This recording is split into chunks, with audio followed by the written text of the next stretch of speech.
Hello everyone, today we are going to learn basic Visual Studio Code HTML, how to make text red. So as example, I will create the paragraph and type how to make text red color. You can click File, Save, and view in a browser. So we have this text. If you want to change this all text to red color, you can set for the style element and you can type color.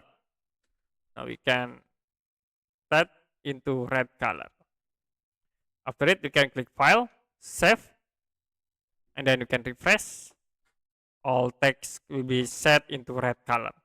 If you want to create color only in single word, you can use span element. So as example, we can type paragraph here.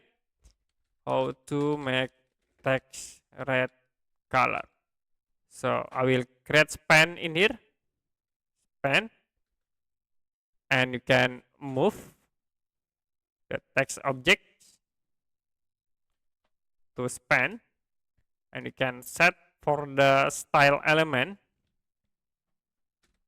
color into red color. You can click File, Save, and then refresh to be only the text red color.